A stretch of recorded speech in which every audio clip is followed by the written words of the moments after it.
Hi everyone, Laure here with amazing congratulations on this victory. How does it feel to be back on stage after such a long time? Pretty weird. Yeah. I don't know, I was nervous for the first time in ever, you know, like usually I'm cool and collected, but today was actually really weird. I don't know. Yeah. You had a messy early game, I feel. What went wrong here? I went wrong. Explain, please. What we did is like, we didn't really practice this K combo too much in practice recently, but we like brought it on stage because we felt it was a good situation. I just felt like I had to go in. I don't know, I didn't. And that's how it worked out, you know, like it just looked bad. It looked worse than it was, I suppose. Well, it's the beginning. I mean, you had to see Sjokz from the outside during split. Now you're in the team. Where do you think there's room for improvement for the split? I mean, it's definitely about like the shot calling still, because obviously I'm a bit washed up, you know, like there's no denying that like my game understanding is a bit outdated, that I still have to get to that next step, you know, where I can play well mechanically and still shot call, because right now I communicate, but then I play like this, you know, in the early game, which shouldn't be, you know, so it has to be a balance, and I think that's what we want to achieve. Well, do you think, you're saying you're washed up, but do you think you can improve from that? I mean, you're not too old. I mean, I'm not too old, but I guess I can. I can definitely improve. Like in the beginning of like basically the trials and whatever, when I started the split, you know, like the preseason, I was really bad, but I was still good enough to make the team. So there's something, and from that point onward, I actually improved a ton. You know, we actually regressed a bit in the recent weeks, where we're past our peak, but we're gonna try to regain it again. Well, nonetheless, congratulations on Thank that you. one, and good luck for tomorrow, obviously. Thank you. And for more on that, let's turn it over to Sjokz and the guys at the desk. Thanks, Laure. Still no desk. We have one. It's just not right here. We don't like desks. Yeah, It's over there. we like our pants. We want people to see them. What can I say? Anyway, really cool interview with amazing. Him saying himself, I'm a bit washed up, then meaning, you know, I obviously don't have the best understanding of the game as I did when I was a pro player full time. Being in the broadcast team probably took him back a bit, but I think he's got a healthy outlook on things, it looks like. Yeah. Ready to improve and saying, yeah, I had to do something. It seems like that's really why he was brought in. I think his goals are very much, I want to get better. I believe I can be one of the best junglers in Europe. He still feels like he's got a long way to go, and I definitely can see that being able to lead a team while also mechanically being on par with everyone else on your team is a challenge. So I'm hoping that he will be able to evolve from this point forward, but they still get a win on the board. A better start than last split for Sjokz, so I'm sure that's a positive to walk away from. Yeah, and that was a crazy finish to that game. I want to talk about it for just a second, because in the game before, we saw crazy backdoor. That was a front door from Sjokz. They ran it straight down mid lane. Both solo laners from UOL were nowhere to be found, and they just ended it. They did end it at player of the game. Off that was NukeDuck with 57% of the votes. The year of the duck, quack quack, we don't know yet. We're not going to jump on that just yet, but fantastic. And he is also one of those cogs in that wheel of Sjokz that has to perform for everyone to perform. And just the fact that I think they used that front door and they took those decisions is for me already a positive change from the spring split. But as said, only one game, still a lot of them to go. Yeah, it was still fun, though, to see him on the Kale. A little bit of innovation still in this meta where you expected a bunch of crazy picks. That wasn't one of them, so I tip my hat to Sjokz on that. There we go. Fantastic job by NukeDuck and Sjokz. First win on the board, and now it is time for our next game between Roccat and G2. Now, G2 Esports, they are the 4-time EU LCS champions, and they made it all the way to the finals in spring. But even with the loss to Fnatic, we saw a lot of improvements, and I gotta be honest here, when I think back to how G2 did in spring, I think, oh, well, they weren't that good, but I think that is not true to what happened. They were a team that came into spring with a new roster built around PerkZ, and they evolved to the point that they made the finals, which is a huge achievement because they fell to a Fnatic, which in the end was stronger than them. Yeah, they certainly did, and I think it's worth acknowledging that G2 was the best early game team in our entire league. They consistently found those early advantages, even against Fnatic. Just often their biggest issue was that they couldn't close out games. And we look back at the final, and we look at some of the individuals that we really expected to step up, and PerkZ was someone that didn't do that for me. Getting solo killed by Caps, not quite having the expectations that he had put upon, or living up to the expectations that he already put on himself after being a 4-time champion. I feel like that there is still much more room left to be had for this guy, and he has a lot more to show coming into summer. Yeah, that being said, though, I do still believe that G2's top side of the map was by far the best in Europe. Wunder, Jankos, PerkZ in the mid lane, all these players really stepped up during the regular season, and now I just just want to see them get back to form after that rough series. Yeah, when we talk about PerkZ on the top side of the map, I can only imagine how rough it is for a player like PerkZ, who was on top of Europe for 2 years in a row. Nobody could even come near his lane kingdom. And then he sees Caps not only beat him, but go to MSI and be hailed as one of the best players in the world. For someone like PerkZ, who was in that position a year ago, I feel like he'll want to take G2 to the next level here in summer. But what has to happen around him? If we take that PerkZ steps up, what else has to fall in place for G2 to take that next step? Well, we need to see some diversity from this squad, because last split it was pretty much all early game, all 1-3-1. Just a distinct style that they were able to develop and make work for them and enable them to get to the finals. But when you can just ban out a single player's champions and then have no other strategies in a final, that is an issue for a team. So coming into this split, I just want to see different styles. I want to see diversity. I want to see a range of play from this G2 squad. And look, Vedius, mixing things up should not be difficult for G2. With the meta we're in, all these crazy things up. I feel like I'm just a broken record saying it over and over again, but it's time for G2 to show us something new. No, I totally agree with you. We'll see what they pull out against their opponents, the longtime Kingslayers, Roccat. And in spring, they did more than just be Kingslayers. They made it to playoffs for the first time since 2015, and that was a huge surprise when we looked at the expectations we had for that squad at the beginning of spring. A bunch of players who had not really necessarily... I'm looking for the word like... I mean, to me, they were just a ragtag bunch that nobody really wanted, right? You look at many of the players, like from Profit and Accomplished, TQ. that was the word I was looking for. Accomplished. Yeah. That's very fair. But the way I saw it was that they were just... there were a lot of players that many people didn't see have that many expectations behind. They weren't that good. They were on an NIP roster that had one of the worst splits in EU LCS history, and then they come back and they make playoffs.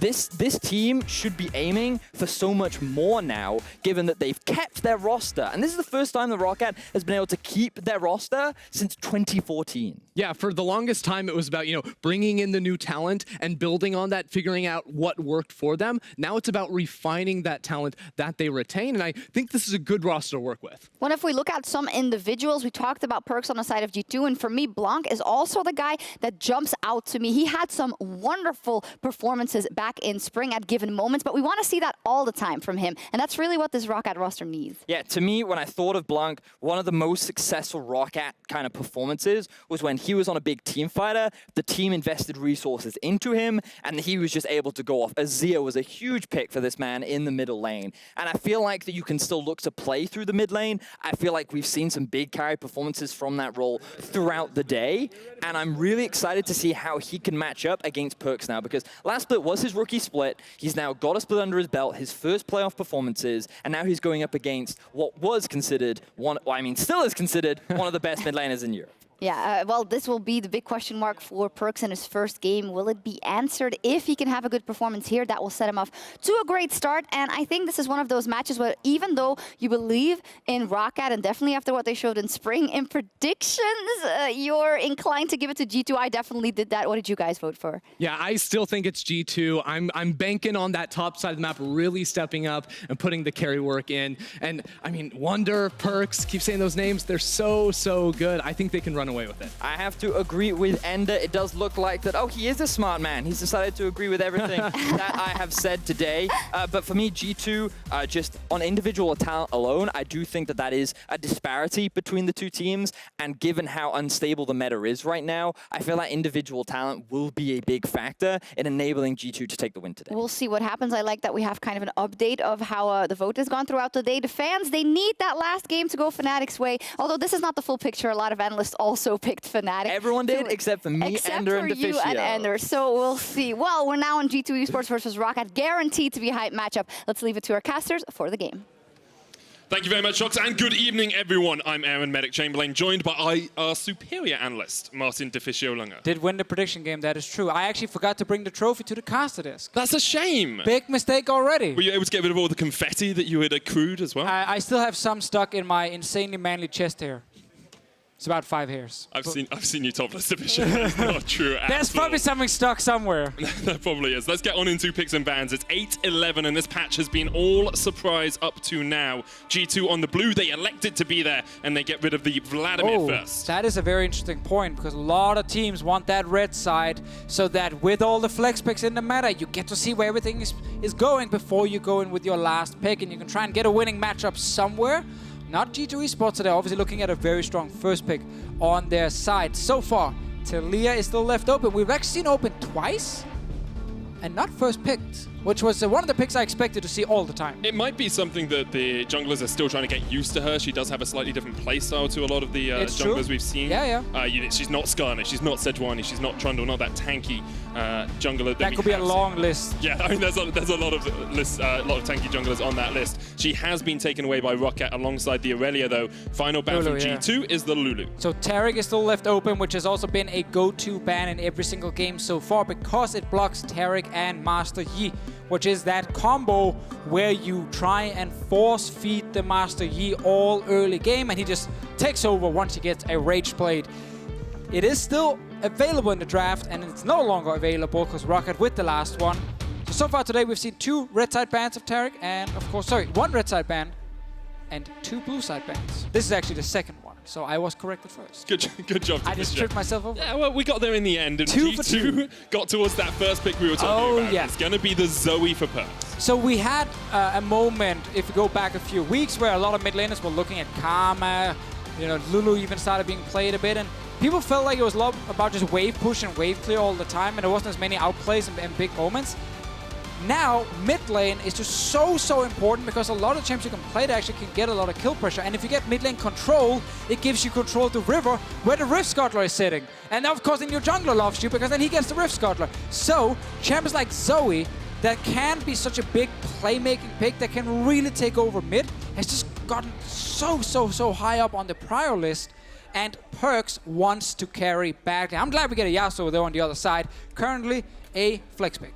Yeah, the Yasuo is flexed. Rakan is probably going to the support role. His AP ratios were nerfed, so no longer really see that mid Rakan. But the flexibility of the Yasuo, the combination with the Rakan, have seen it bot lane a few times. I really like what Freddy did here on the side of Roccat. I think Rakan is such a strong pick, especially on the LCS stage, where teams tend to play a little bit more passive. Rakan's engage still does the fastest and the safest you can get. So it allows you to force plays that you normally otherwise do not always see on the LCS stage, and also of course works with things like a Yasuo when you need to dive that backline. Fiddlesticks, he's shown up a few times now. He has. We saw the Fiddlesticks with Aftershock earlier on. Get that fear proc, get yourself a little bit more tanky, gives you some strong engage as well, and works well into the Rakan. Hold me here, medic. They're hovering a crit AD carry. This AD carry is building crit items. Have they not heard of the new meta, Deficio? I'm gonna be sick. Get Vedius in here. If I could, I would, Deficio. We both know that. I need a medic. It's Xayah. Shame you're not a real medic. Xayah Rakan in the bottom lane for Roccat. Yes. Traditional AD carry there. G2 could still pick a traditional AD carry. And it's not the first time in this meta we have actually seen the Xayah Rakan still being used. It is a little bit harder to fully execute it, but it's still a fantastic combo to play. Not every team will do it, which is one of the interesting things about this patch is each team you ask have a completely different view on the bot lane meta. Some teams are like we heard earlier with Vitality, if you pick an AD carry, you're dumb, you're just gonna lose. Well, right now we're watching a Xayah Rakan bot lane, and last game we had Lucian being picked against this other AD carry called Ezreal. Yeah, and that worked out well for the Ezreal in the end. It feels like the AD carry pool might be slightly smaller than it was, but there are still those strong marksmen, looking at Draven, looking at Lucian, even Xayah, who can fill that role. Now, Roccat get rid of the Aatrox and the Ezreal themselves. G2 remove the Skarner from the pool. And what I really want to know here is what these teams need for a rounded team composition, what they actually need to add to these first 3 picks to really get this team composition online. I've started to look a lot about just basic things that normally fits into any comp, like how much engage do you have, or is it poke damage versus... Do you have wave clear? Yeah, do you have any wave clear? And if you look at G2's side, there's not a lot of engage, but there's a very good long-range abilities. Like Zoe's poke, you have Dark Wind flying around from a Fiddlesticks, constantly silencing you, and a Trundle pillar as well that works both as a tool to startify, but also disengage. Hang on, that's a Hecarim coming in. Yeah, that works really well with things like a Yasuo. Get the knockups, you get the engage. Oh, you charge right into them. Alongside a Rakan, Hecarim runs in, you jump onto that Hecarim, and then you get an even longer engage. Oh, I'm Hjärnan! loving this. Hjärnan, though, says anything you can do, I can do better. Picks up the Heimerdinger for himself. Fun story. Hjärnan, while he is a professional AD carry and has been playing AD carries for years, in solo queue, he's always been kind of famous for his Heimerdinger. Mid lane, top lane, when we normally get to see it in solo queue before this patch, he's actually insane on this champion. And now that he can play it in the bottom lane, I'm not surprised that we get Heimer Fiddlesticks. It's the same combo vitality used earlier today, and it's perma push. You don't actually pick this to try and kill them early game, it's just push, push, push, push. And we talked about why that's important, because you get control of the river, you get vision in there, and then the Scuttle Crab comes out, and your jungler thanks his lucky stars that you're on his team. I'm a little bit scared though, if I'm G2 Esports, because remember we talked about standard things you kind of want in comms. Another one is, what are your disengage tools? Like, how defensive can you be in a fight when you have long-range poke? There is effectively almost no disengage on the side of G2, because Fiddlesticks, he jumps forward in a fight, and the enemy team is running Ornn ulti, Hecarim flying in, and a Rakan. There are literally so many ways that even if Roccat fail 90% of their engages, they will still get the engage because the last 10% is so strong that they will get to that back line. And then Yasuo, he's spamming that R key the moment he sees the fight is starting. There's a lot of ways for this Roccat comp to get in a 5-on-5 and absolutely destroy G2's backline. The question is, can they get to a point where they win the 5v5 completely? Can they get to that item position? Can they get 2 items on their Yasuo? Because we heard it on the analyst desk, we've talked about it in the past, G2 were the best early game team in Spring Split, and if they can carry that across here, get complete control of the game, get a 4,000 or 5,000 gold lead by that 20-minute mark, you have to feel they can snowball the game. And G2 Esports did not win the LCS because they were not the best late game team as well. That was Fnatic.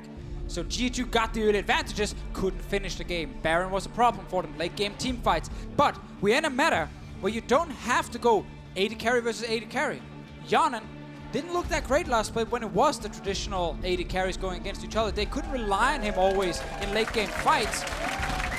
Now he's playing Heimerdinger. This is actually a huge advantage for him and what he can do against the enemy team's bottom lane. We'll have to keep our eyes on that bottom lane. G2 and Roccat jumping onto the Summoner's Rift for the first time in Summer Split here. The first time we've seen a Hecarim as well. We talked about how well that works as part of this team fight composition that Roccat have. Oh yeah.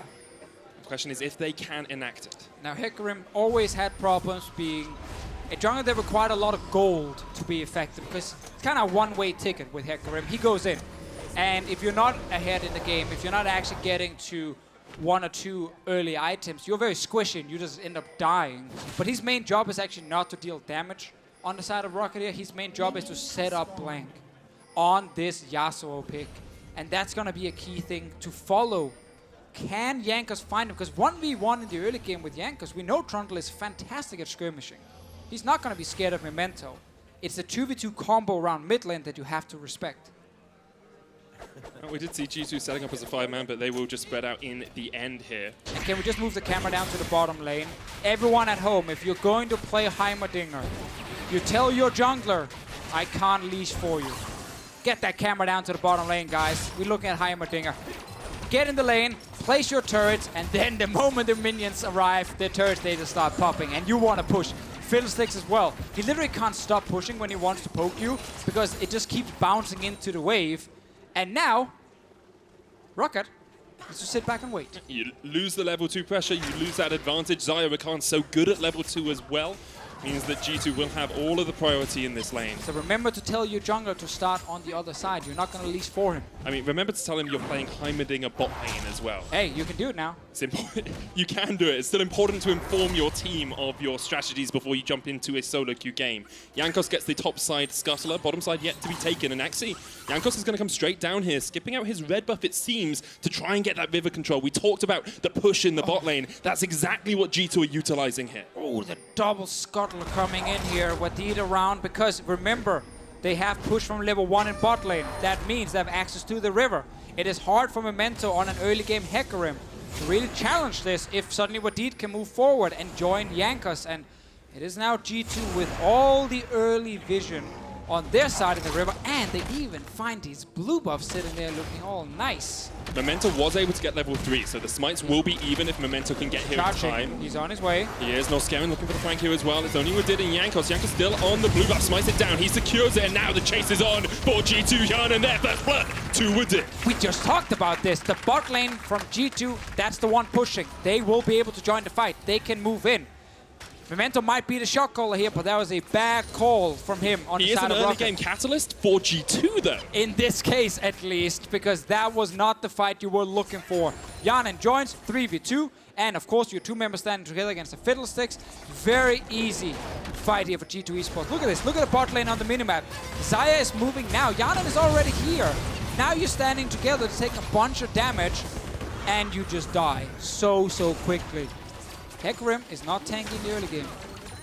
Not at all, and really needs to get up towards those first, second completed items to get any tankiness under his belt. We used to see Hecarim going towards the Trinity Force as well as one of his first items. You say he doesn't need damage here, but I wonder if we will still see Memento go down that route. It's always an option, especially if you get a bunch of early kills, but the problem is if you don't, it's just another very expensive item to build that in terms of tankiness does not provide a lot for you. If you have quick fights, a lot of burst, then it's good. It's always great because you fly in, you smack them in the face with a Yasuo, you win the fight, and then you don't need tankiness. But in this case here, if you're G2, your main goal is trying to protect someone like PerkZ and Hjärnan. Because we know late game Heimerdinger, when you're sitting in these fights here, especially with the operated missiles coming in from his ulti, that is insane amount of damage onto one target, as long as you don't get to dive onto him and actually kill him instantly. At the moment, things working incredibly well for G2. About 1,200, 300 gold in the lead. Jankos stealing away as much of this jungle as he can. Has a level advantage over Memento and a gold advantage, about 400 farm ahead himself.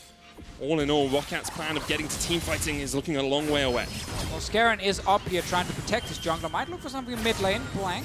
This is the power of very nice. Rakan. Flash engagement. PerkZ able to flash away in time. Keeps himself safe. Wadid here as well to stop any more advances from the Roccat hordes. I actually like what Norskeren did here. Coming from base, he walks into his own topside jungle to protect Memento. They can't afford Jankos stealing away more camps. They need the Hecarim to hit level 6.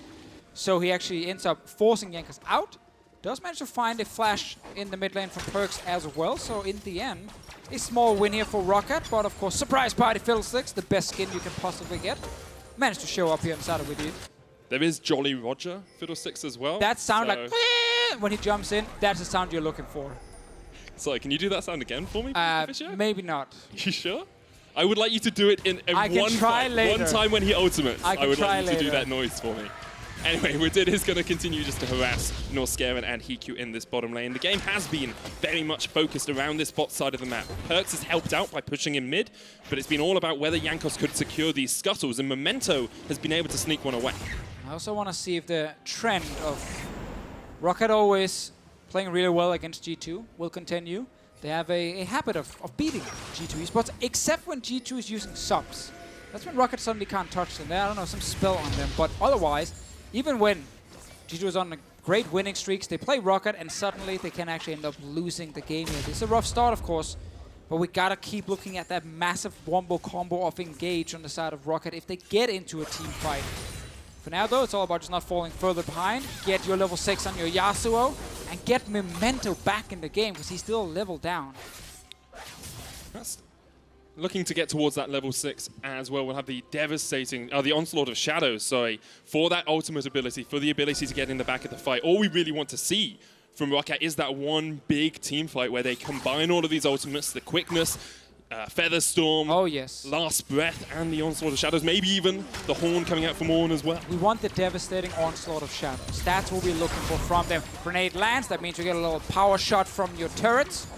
Hjärnan now, needs to dance around here. Remember, he's squishy on Heimerdinger. Fun fact, I tried to one-trick Heimer for a while, and I didn't realize you had to land the grenades for the cannons to give you a little extra burst shot here. That's dangerous. He's taxing very quickly the lane here. It's just speed tax. My custom minions! I need these, I need these. Get me a level 6. But I think running into Hjärnan when he has the upgrade available and can put down a big turret is always a dangerous proposition. A nerfed big turret, but still deals some damage. You're all correct. Definitely does. You see Jankos trying to make a play on the other side of the map, but unable to do it for the moment.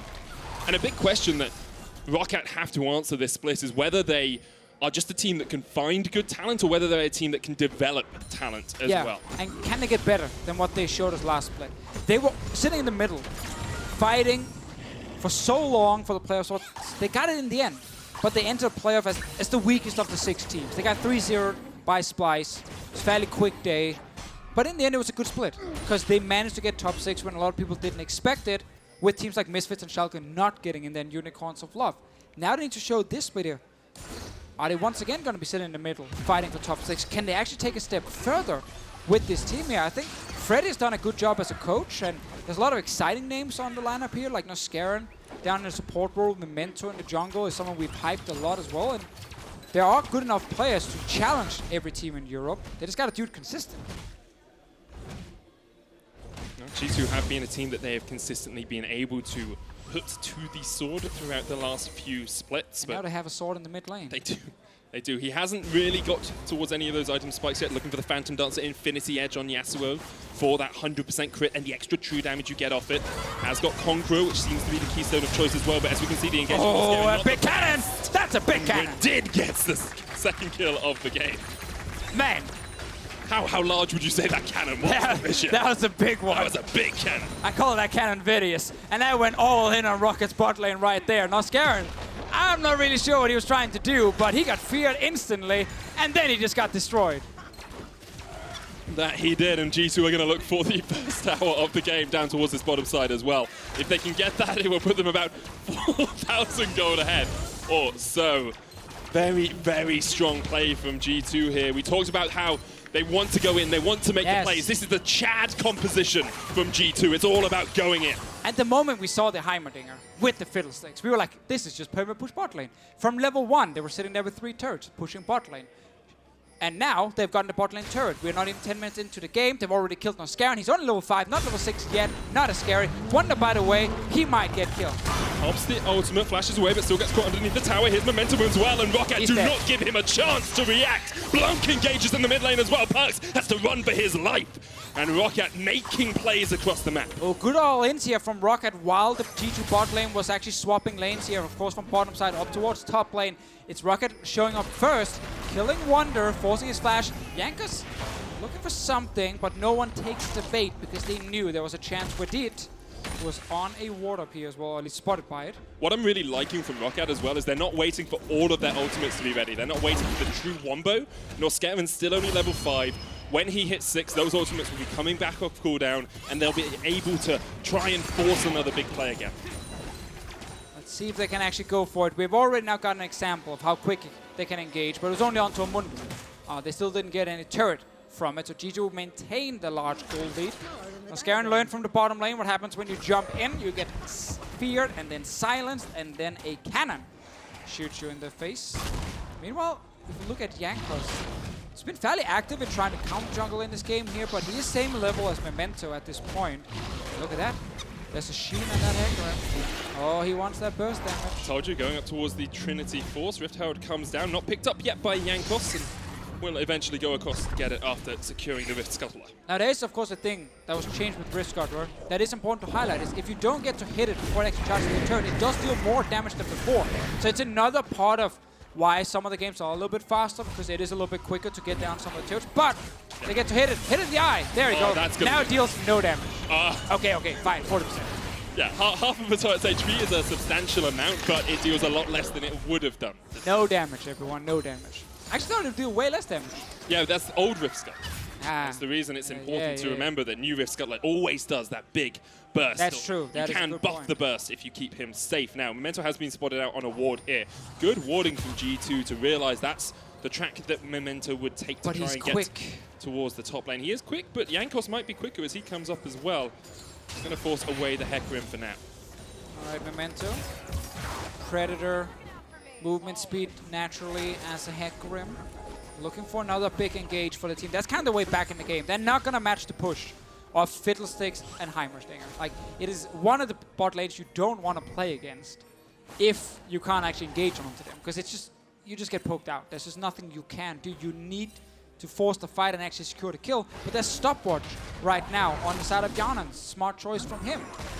To keep himself safe. G2 pushing Ooh, into the TPing jungle, but engage. TP's coming in from Prophet. They're looking for the engage on towards Hjärnan. There's the call of the Forge God, the cavalry, the ram. Hjärnan able to dodge around the side of it and puts down the upgraded turret. Now Wadid might look for the engage off towards the side. Here's the ultimate, Deficio! Oh, I don't know what's gonna happen. He didn't make the noise, Deficio, but G2 are making a lot of noise in this top lane as they jump onto Memento. He goes down. HeaQ underneath the tower, keeping himself alive for the moment. PerkZ I let you now down. here to join in the fight. Jankos may have let down his team though, because he's gonna fall the last breath. Somehow he manages to stay alive, and G2 destroy Roccat in the top lane. Oh, the stopwatch in the end kept Hjärnan alive. That's 4 kills for G2 Esports. They're gonna get another turret, man. They are so far ahead in this game. Roccat, they went for the all-in. They TP'd in behind them.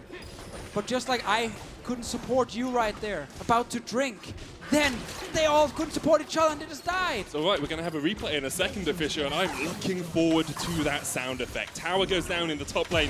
PerkZ is going to take down mid as well, or at least get some more damage onto it. A 7,000 gold lead, Yeah, 14 minutes in. All the outer turrets gone now.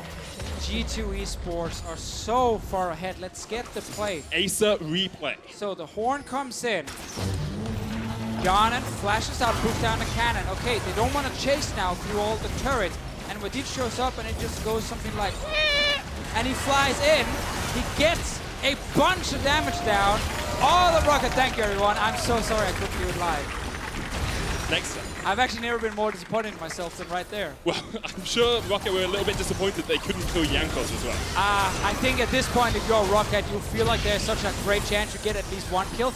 But the stopwatch Keeps Hjärnan alive. That replay was brought to you by Acer Predator, and what a replay it was as G2 able just to dominate that top side of the map. 15 minutes in, an 8,000 gold lead. We said if they put their foot down, if they were able to play the early game like they did in Spring Split, they would accelerate this game away from Roccat. They're doing it right now, baby. They're doing it so, so well. You don't need to watch the World Cup if you can watch a Heimerdinger and Fiddlesticks win their lane, take turrets, and Hjärnan has shown us already whenever the fights break out, he's ready on this Heimerdinger, even when he is the focus. Now he's pushing top lane for himself. He does have TP, of course, important to highlight. We're gonna see this a lot more again. We had a moment with TP AD carries all the time. That stopped. We only had it a few times. Now it's back in most of the games. You're going to see it just because push is so important. A lot of sustain early game was also taken away, you know, because the traditional AD carries are not always seeing play. Even then, it is nerfed for them as well. So you need that TP if someone else brings TP, otherwise you can't match them in lane push. Makes a lot of sense, and the lane push is so good for G2. Hjärnan finished that Luden's Echo, building up towards his next item as well. You can see how that gold is just spiked for G2 as well. Continuously finding avenues to pick off members of Roccat, to take towers. They don't really care if they don't get another kill for the rest of the game. All they want to do is push down these towers and take the Nexus. And we've kind of gone back to game 1 of the day, where we again had the Fiddlesticks plus the Heimerdinger from Vitality, where they get ahead and they actually start showing us great snowball and they get really far ahead so quickly. It's not what we saw from game 2 and 3. We've actually had both things now. Early advantages being snowballed out of control in 2 games, both featuring the same bot lane, and then 2 of the slower ones. So we thought we were going to get big late game team fights. Then randomly Betsy finished the game as a Xayah, and the other game Unicorns Love tried to 1-3-1 the late game and lost the Nexus. It's not the optimal strategy in that sort of situation. Typically, if anything ends on you lose the Nexus, the strategy probably isn't that great. Yeah. That one last part is pretty crucial. Did you learn that from solo queue, Deficio? I've never lost my Nexus in Season 8. Really? You have a 100% win record in Season 8? Almost. Okay. My team has lost the Nexus a few times, but I have not. That's where I'm going wrong. Sometimes I lose the Nexus. If I'm not in the base when that Nexus dies, it's not really my Nexus, is it? If I'm bot lane pushing something. Yeah. We'll stick with that one for now, Deficio. Pro tips. G2 still just going back, getting their next set of items, starting to push in these waves once again. There's adopting this kind of 1-4 strategy where Mundo is in a side lane and the rest of G2 sort of group up around where Baron will spawn. And Mundo's going to be one of the picks again we're going to see a lot more of in the meta. We've already seen him in LCK and LPL where the goal effectively for Mundo is not to have any early action. Like, he is not that great early on, but he's such an amazing 1v1 champion later, and then he walks into a team fight as a giant tank that just cannot die unless you have a ton of burst and healing reduction to take him down. And then you already used all that and trying to kill the tank. Oh, Norskeren gets put to sleep here. No flash for him as well. Jankos just running him down. That is a very dead bird, and G2 can continue this pressure up towards the top side. Hjärnan also used his ulti right there. Not available for next one, but the cooldown not too long for him. Will continue to just push on top side. And Roccat, we said in that champ select, man, ooh, this comp. There are so many ways to engage. There are so many ways to get the big team fight. Set up your mid lane. Oh, it's gonna look fantastic. Never got there. They tried a few times. They died terribly, and G2 have just shown that they can really actually survive in the backline, especially around Hjärnan, and Wadid has shown us a great game on Fiddlesticks. Because that was our worry for G2. We worried that in a big 5v5 teamfight, they had no way of disengaging their backline, but Roccat have never had the opportunity to do that. All credit to G2. Pulled Roccat around the map, haven't let them have all those tools in the same place. Yeah, because we've had one big one, and that's where the stopwatch was available for Hjärnan, and G2 already picked up a bunch of kills before we saw the Yasuo join. This is just a replay of a lot of people and a massive upgraded grenade killing Norskeren. It's definitely going to leave you a little bit concussed, that grenade hitting you in the back. Like seeing this Shurelya's Revelry as well from Wadid, gives him the ability to run at people a little bit quicker, run at them, throw some crows at them, maybe even fear them and set up the fight for your team. You get in with the ult, you use it, you know, they can't get out of the ulti in time. We do not get the magic pen build that Jacktroll showed us, where he wanted to be the carry on his own. That is Moby boots on this side and movement speed buffs coming in from Wadid. It's probably going to be the more traditional Fiddlesticks build. You don't have to go for early magic pen. In this game, hey, you have enough damage without it. PerkZ jumps in, and Roccat watch another turret drop low. Looking for a potential fight, but it's not your Yasuo you want to engage. Prophet was trying to come in from the side as well, but Wunder has spotted him out. Memento's up towards the top side of this fight. And remember, if Prophet ever face checks into Wunder, you get a cleaver, and then you, Wunder just starts smacking you down, and there's nothing Prophet can do 1v1. Like, he just has to give it up completely. And he actually drops fairly low against the Wunder. So it goes Memento. And there we go. That's what you want to see if you're a fan of Roccat. Here's the call of Forge God as well to disengage the fight. Looking for that backline. Blanc has fallen as well, though. 1-for-1 trade now as G2 reset and continue to push the tower. All right, that was our worry. What do you do now? No stopwatch on the side of Hjärnan. Hours last is completed for next fight, but not this one. And I think he was probably chain CC anyway on his side. Roccat finally find that wombo combo engage we were looking at. And it did secure kill, but on the way out, they still lose a member. And that's what happens when you're down 12,000 gold in 20 minutes. You're not supposed to win fights. Their wave play really isn't optimal either. It's only HeaQ here trying to push out these waves. A 10,000, almost 11,000 gold lead at 20 minutes is G2's largest ever in the EU LCS. And it's definitely the biggest all split long. Oh, that was a quick stat for you. That's incredible.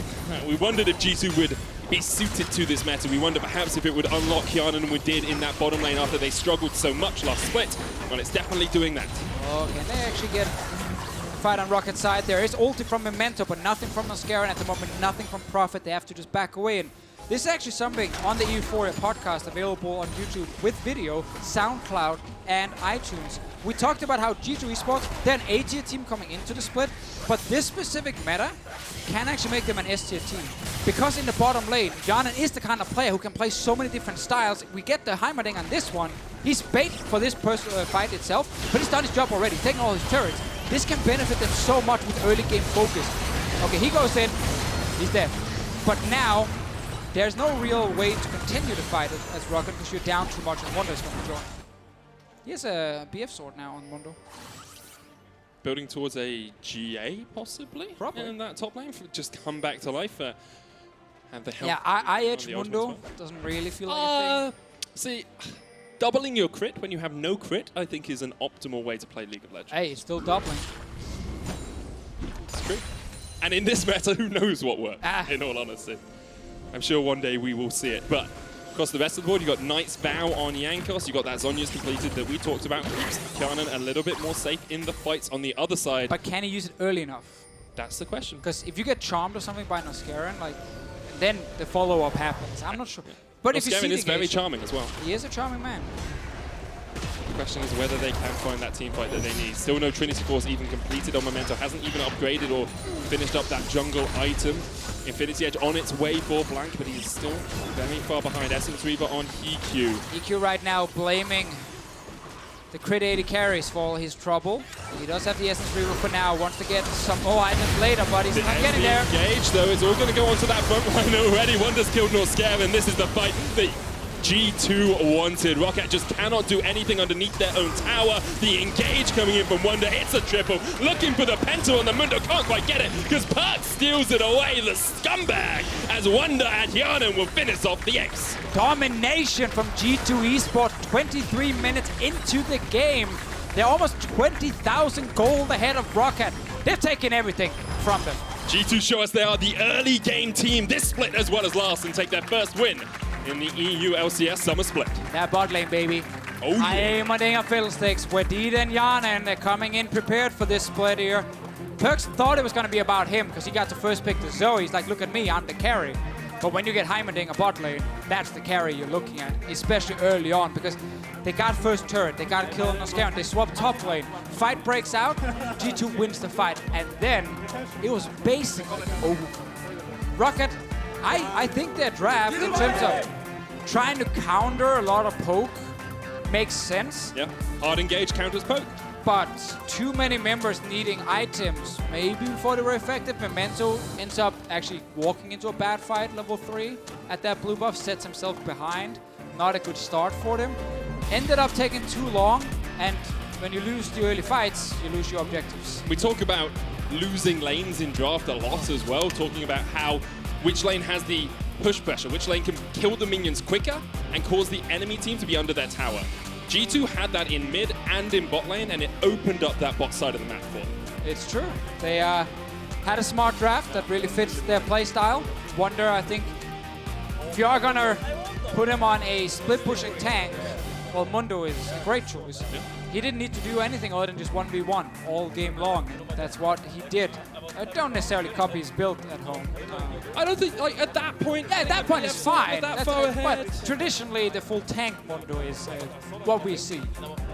Yeah, I mean, I agree with that. I don't think you cannot iterate at the moment. I think you can be a little bit inventive if you want practice in your practice games. Yes, you for draft can. mode.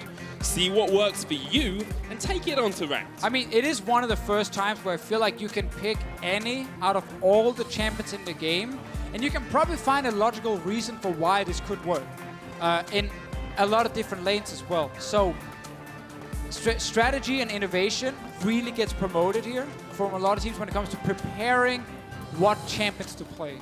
And it's so important for the teams coming into their next games tomorrow and the games next week as well. The team that adapts and innovates the best will be the early forerunner. We saw it from Giants last split. They were good at playing the late game. They were good at playing team fights, and they were in first place for a while. And they picked late game today, and they won. Yeah. So they continue that style. Vitality, of course, showed us a draft that reminds us of the G2 one, and they also look super good with it. So we have a couple of teams already showing strong early game, G2 Vitality. We have 2 teams showing they can try and win through later stages in Schalke and Giants. Yeah, well, remember to give us your pick for player of the game at LOL Esports on Twitter. You can choose between Wunder, PerkZ, and Hjärnan. And if you're not raising your dongers, are you really doing it right? It's true. Rip Wadid there definitely was yeah, I mean, he had quite a big impact. I think generally the bottom sound lane. effect. Yeah, so. Exactly. The sound effect. On the replay, I delivered. Yes, you did. Eventually. Well, coming up next is our match of the week between Misfits Gaming and Fnatic, with Jankos joining us here for picks and bans. So don't forget to check out the POV stream featuring Caps on twitch.tv Riot Games /Riot Games 2, where if you're lucky, you may just see some sick Yasuo play. Awesome Braum. Caps is just insane. I don't know. If I was, I could legit watch him play Yasuo an entire day if I wanted to. Caps gets Caps is Yasuo is beautiful! Yeah, I mean, I think he's just really good on it. He knows every mechanic. He knows every limit of the champion, so it's really hard to play against. This Yasuo was pretty sick. Like we all know, we all watched the 1v1 against Rise many times, and yeah, he was sick. He was. Well, let's see what he can do. Follows up with a Q, manages to get the last breath as well. A shield comes up. And a Steel Tempest for the solo kill. It was pretty insane, actually. That's the best Yasuo I've ever seen. Obviously, his play was clean. He was just styling on the kids.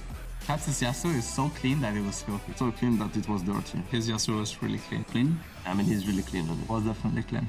Pretty clean. Perhaps the Yasuo's play was clean as